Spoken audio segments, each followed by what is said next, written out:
¿Qué es el Plan Control Territorial y el régimen de excepción? ¿Y por qué a Bukele le ha ido tan bien?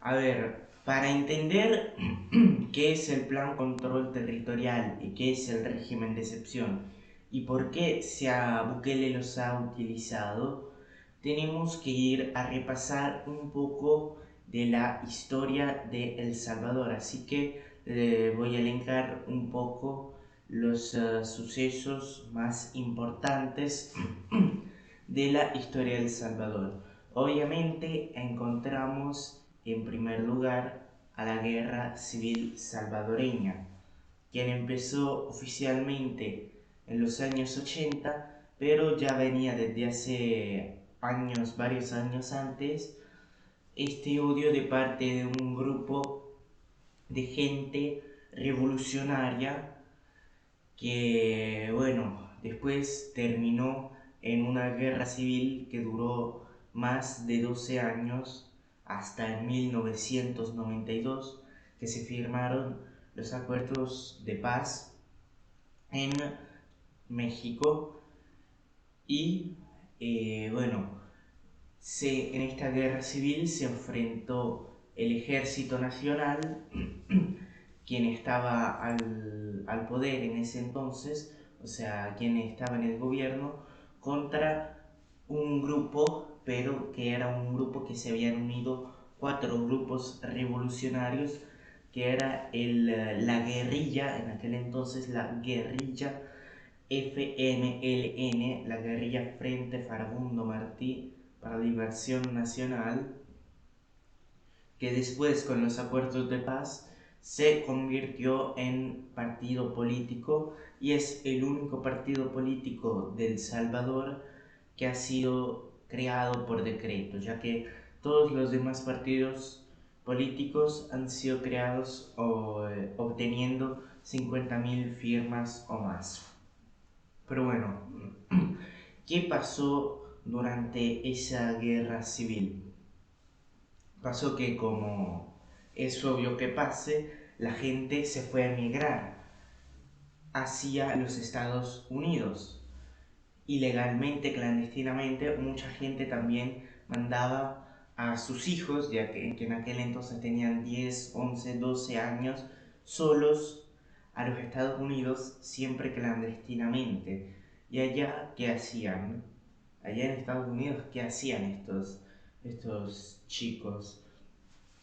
Bueno, como se fueron clandestinamente y no tenían documentos, se fueron juntando con las pandillas mexicanas y estadounidenses, ya que llegaban a Los Ángeles, normalmente, principalmente era que llegaban a Los Ángeles, y muchos de esos padres, cuando se iban a trabajar en negro, o sea, sin contratos, sin documentos, y dejaban a sus hijos en las casas, solos. Y pues como los hijos no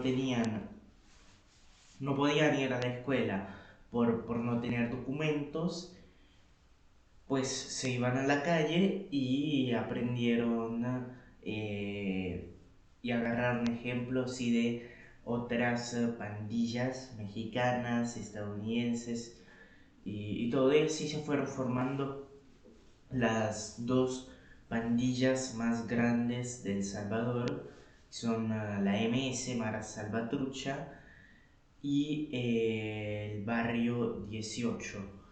En el año 1997, el presidente de Estados Unidos, Bill Clinton, decidió deportar a todos estos delincuentes salvadoreños a El Salvador y los deportó. Pues que dijeron que sí eran simplemente unos chicos que estaban jugando y todo eso, ¿no?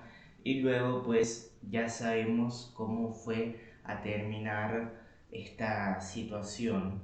Tanto así de que ahora vamos a ver unos datos de que El Salvador en el año 2015 se convirtió en el país más inseguro y más peligroso del mundo, incluso superando a los países en guerra como Irak, Irán, o sea, el país más peligroso del mundo. Y bueno, pues los gobiernos salvadoreños, ya sea de Arena o del FMLN, nunca hicieron nada para parar este cáncer, le llaman, e incluso les daban armas o hacían entrenar a los pandilleros en los polígonos de tiro del ejército o de la PNC y los hacían entrenar para ir a matar a los ciudadanos salvadoreños. En el año 2012 hubo una negociación directamente del gobierno del expresidente salvadoreño Mauricio Funes del FMLN con estos delincuentes. O sea, ellos negociaron para que dejaran de matar y el gobierno les diera el dinero para que dejaran de matar. En 30 años de gobiernos, que se dividieron 20 de Arena y 10 del FMLN, hubo tan solo un día sin homicidios, que fue ese día que fueron los pactos con las pandillas para que dejaran de matar y en los cuales se trasladaron a reos de una cárcel que en aquel entonces era de máxima seguridad a una cárcel de menor seguridad. Ese fue el único día en, creo yo, 30 años de los gobiernos areneros y del FMLN. Pero bueno, ¿qué fue lo que pasó después? ¿Qué ha hecho Bukele y por qué le ha ido tan bien? Bueno, cuando Bukele llegó a la presidencia en 2019, ganando las elecciones con más del 54%, 55% de los votos en aquel entonces, en 2019, juró que iba a meter presos a todos esos delincuentes. Pero uno va a decir, sí, juró, ¿y qué? Cumplió con su promesa, a diferencia de lo que hacen muchos políticos. Y este plan control territorial se ha dividido en 7 fases, de las cuales 6 están siendo ya ejecutadas, y en la cual la séptima Bukele dijo de que no quería llegar a esta séptima fase y por ahorita todavía no se ha llegado. Vamos a ver cuáles son las 7 fases del plan control territorial de Bukele para poderlas así analizar.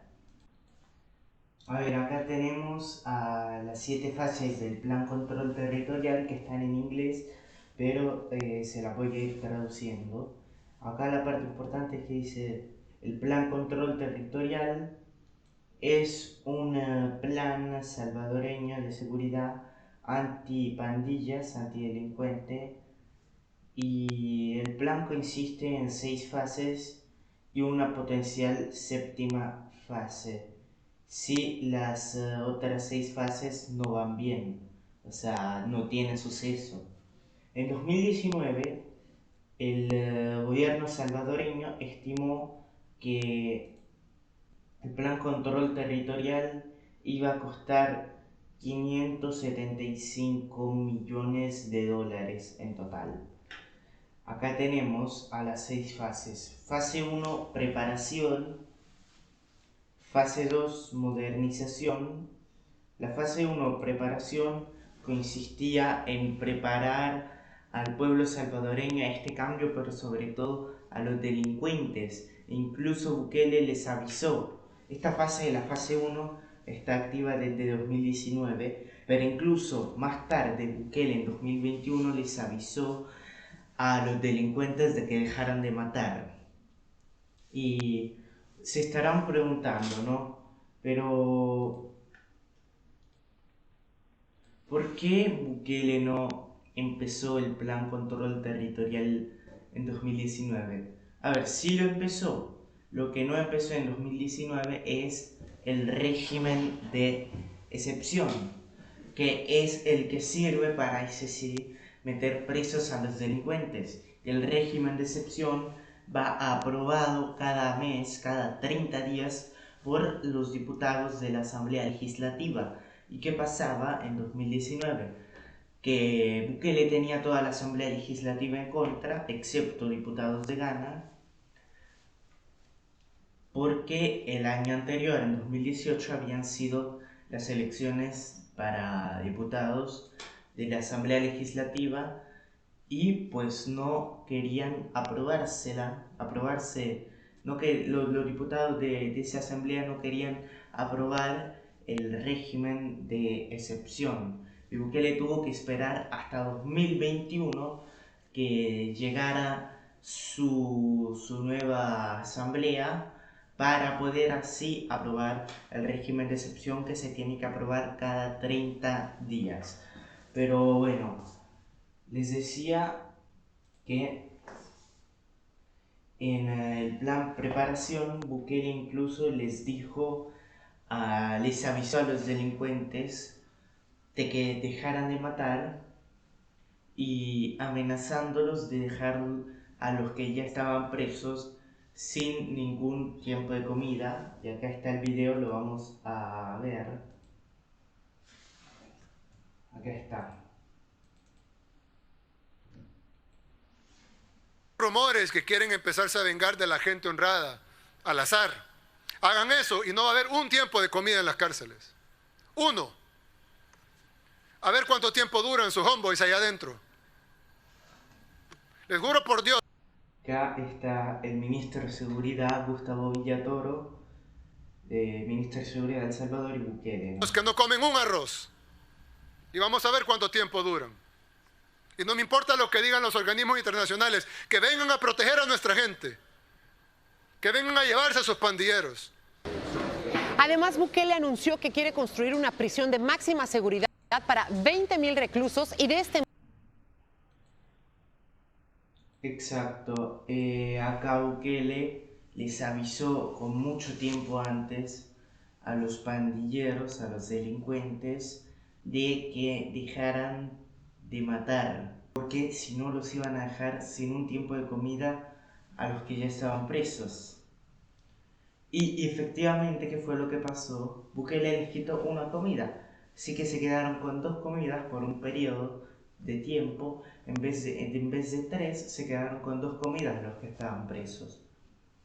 Pero ¿qué pasó cuando Bukele empezó a meter presos a todos los pandilleros y a dejarlos con 2 tiempos de comida? De que ahí surgieron todos, la ONU, todas las ONGs, todos los defensores de los derechos humanos, a decir de que se estaban faltando los derechos humanos de los delincuentes porque tenían que comer 3 veces al día, que tenían que comer pollo, que no tenían que estar presos, de que los estaban matando, incluso dijeron, cuando jamás se ha matado a ningún criminal. Es más, durante este régimen de excepción, Bukele ha respetado tantísimo, pero tantísimo a los derechos humanos de los delincuentes. Jamás le ha quitado la vida a ningún delincuente, derecho a la vida. Jamás los ha dejado sin comida, derecho a la comida. Jamás los ha dejado sin medicación en el caso de que estén enfermos, derecho a tener cura. O sea, todos los derechos humanos básicos, reales, se los ha dado. Ha respetado todos los derechos humanos que deberían de tener los delincuentes, ya que obviamente tienen menos derechos que la gente honrada.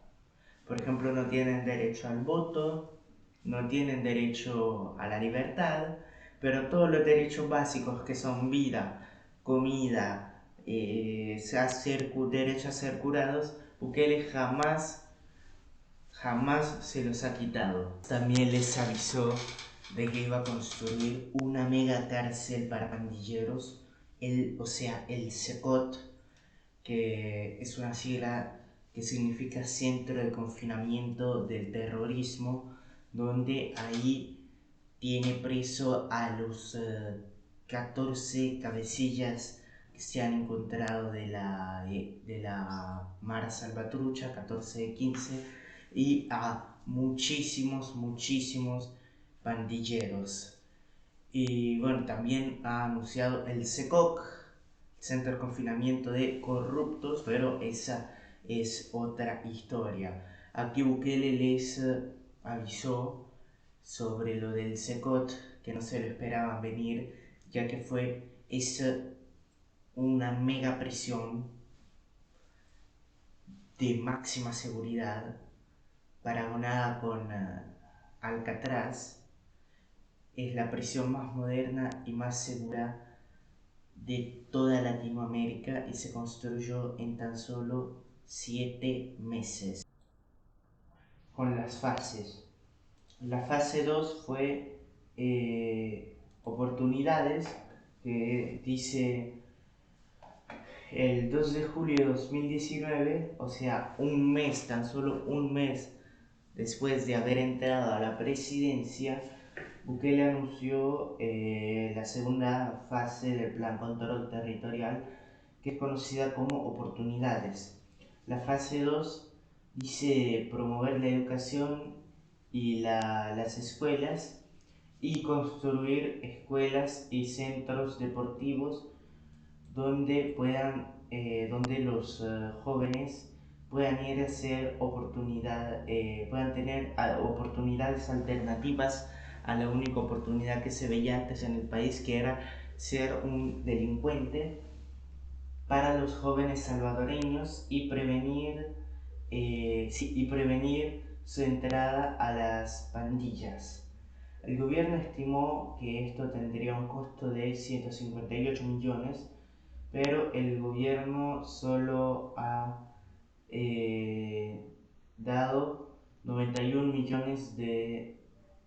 solo ha negociado 91 millones de la Banca Central Económica. Bueno, esto ya no nos interesa, pero acá dice de que la segunda fase ha sido la de oportunidades, la de darle oportunidades a los jóvenes y, además de las escuelas, darle oportunidades de cosas para hacer durante el día. Por ejemplo, una de esas ha sido la nueva Biblioteca Nacional, BINAES, que ahí van muchísimos jóvenes. O por ejemplo los cubos, o sea, actividades más productivas y mucho más interesantes para los jóvenes y para evitar que vuelvan que se metan a grupos terrorísticos y evitar que vuelva esta inseguridad al país. Luego vamos a ver la fase 3, que se llama modernización, que consiste en la modernización de la PNC, del ejército, de las Fuerzas Armadas, ¿no? Darles armas más modernas, modernizarlos, ¿no? Fase 4 es incursión. El 19 de julio de 2021, ya en julio de 2021, cuando ya Bukele tenía la asamblea a su favor y pudo empezar con el régimen de excepción, Bukele anunció la fase 4 del Plan Control Territorial, conocida como incursión, que consiste en la seguridad del país y entrar directamente a los territorios capturados por las pandillas y, o sea, lo que dice el régimen de excepción, agarrarlos y meterlos presos a todos. Fase 5, extracción, ¿sí? El 23 de noviembre del año 2022, en la ceremonia de San Juan Opico, Bukele anunció la quinta fase del Plan Control Territorial, y la que es conocida como extracción, que Bukele ha empezado con 200 policías y ha agregado 20.000 soldados patrullando las ciudades del país, ¿no? Y el hecho de que Bukele aprobara el régimen de excepción también fue, bueno, no fue un hecho, sino que porque Bukele ya quería hacer esto desde hace mucho tiempo, pero ¿cómo se llama? La llama que encendió el fuego para que Bukele aprobara sí o sí el régimen de excepción fue el fin de semana más sangriento de El Salvador, en los cuales en 3 días, viernes, sábado y domingo del año 2022, hubieron más de 160 homicidios de parte de los delincuentes en 3 días. Y ahí Bukele dijo, no, tengo que aprobar el régimen, y lo aprobó. A ver, vamos a seguir con las fases que tenemos. La fase 6, que es la última, y es la llamada integración.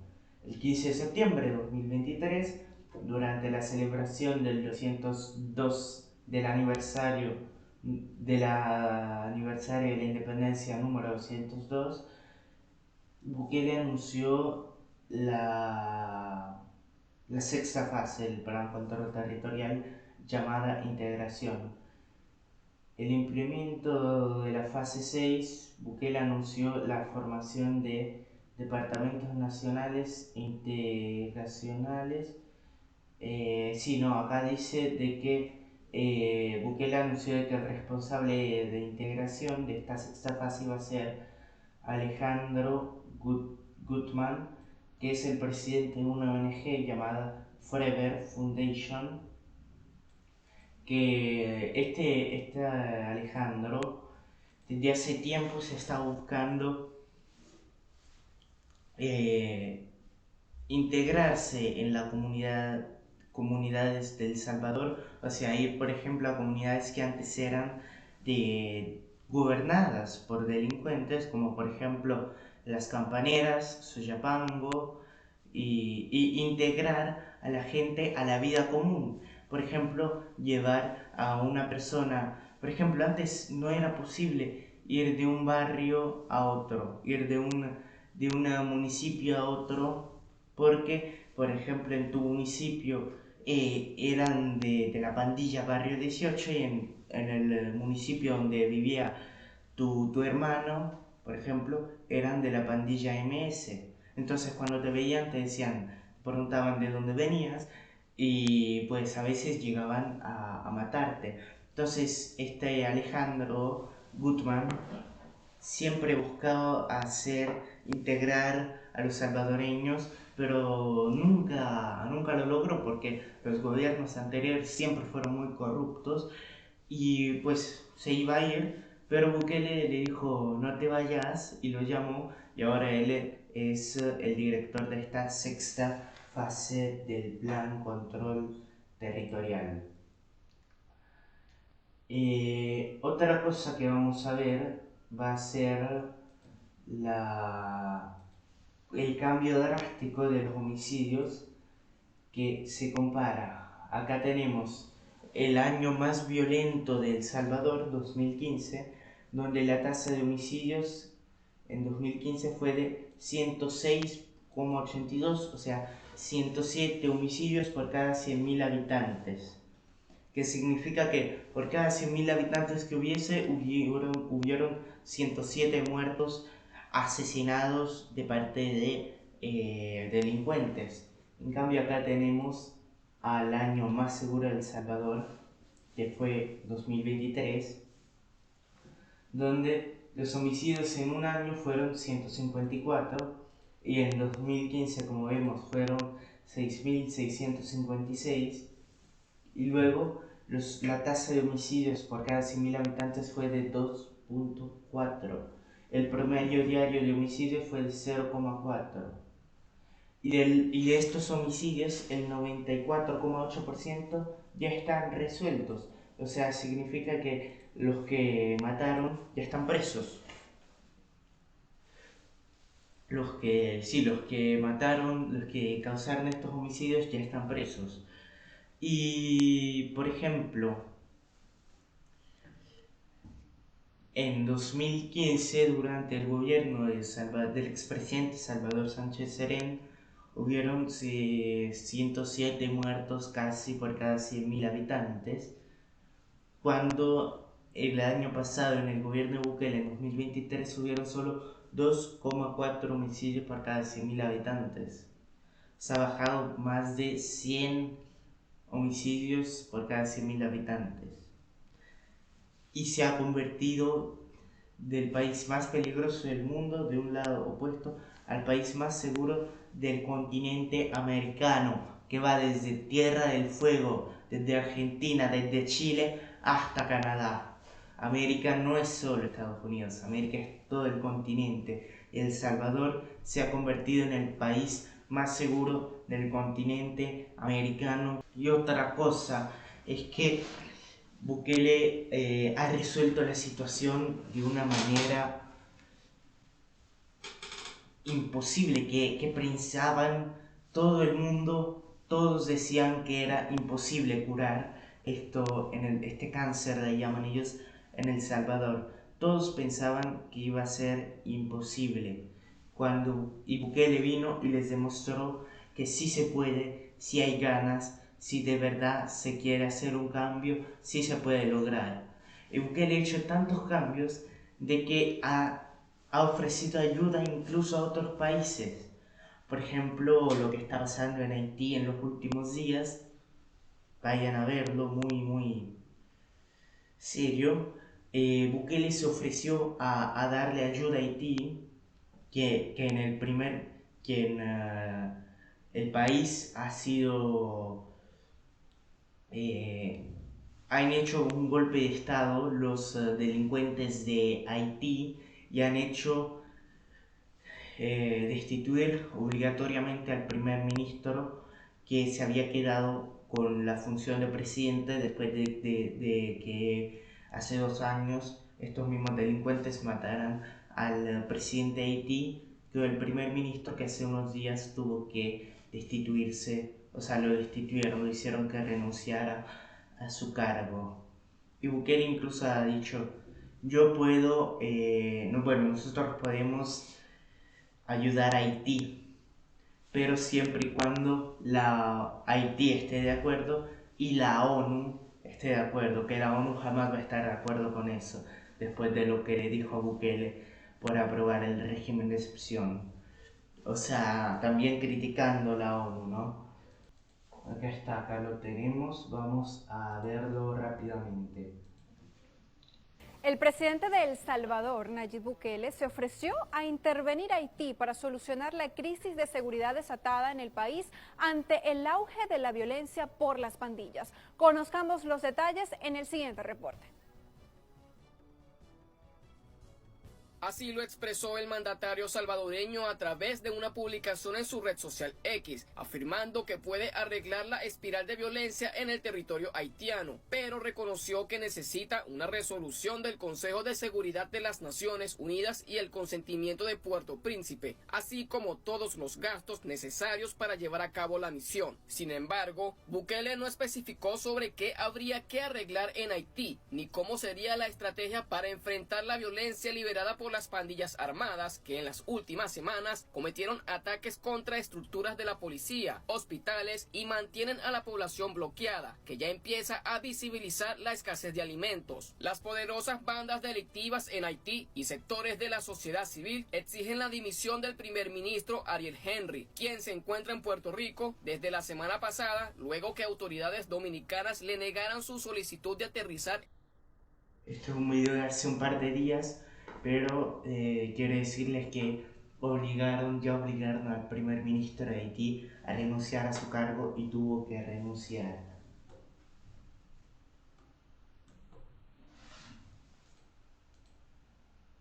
En el país bajo razones de seguridad nacional. En medio de ese escenario, embajadas de varios países, incluyendo la Unión Europea, evacuaron por aire a todo su personal de la capital Puerto Príncipe y reforzaron la seguridad alrededor de las sedes diplomáticas. Para Canal I, Franger García. Incontrolable. Exacto. Acá nos cuenta lo que les estaba diciendo de que Bukele le ofreció ayuda a Haití para poder superar esta situación, pero con el consentimiento de las Naciones Unidas, de la ONU, que jamás van a aceptar esto, porque la ONU jamás lo va a aceptar. Y bueno, pero ¿cómo influyó este régimen de excepción y este plan control territorial? ¿Y cómo lo han visto los salvadoreños? Los salvadoreños lo han visto espectacular. Y es por eso, es uno de los principales motivos del gane histórico de Bukele el 4 de febrero. Y después de eso, y gracias al plan control territorial y al régimen de excepción, Bukele ha traído a El Salvador muchísimos eventos internacionales apostándole al turismo, como por ejemplo el Miss Universo el año pasado, o el mismo año pasado los Juegos Centroamericanos y del Caribe, los Juegos Olímpicos, o por ejemplo los Mundiales de Surf y muchas cosas más, muchos eventos más. Y muchos youtubers, muchos artistas famosos, cantantes, han ido a El Salvador, e incluso el mejor jugador del mundo, Lionel Andrés Messi Cuchitini, llegó a El Salvador al Estadio Cuscatlán hoy este año a disputar un partido contra la selecta nacional de El Salvador. Pero bueno, hasta acá el video de hoy. Espero que hayan aprendido algo más sobre el plan control territorial y sobre el régimen de excepción. Nosotros nos vemos en un próximo video. Adiós.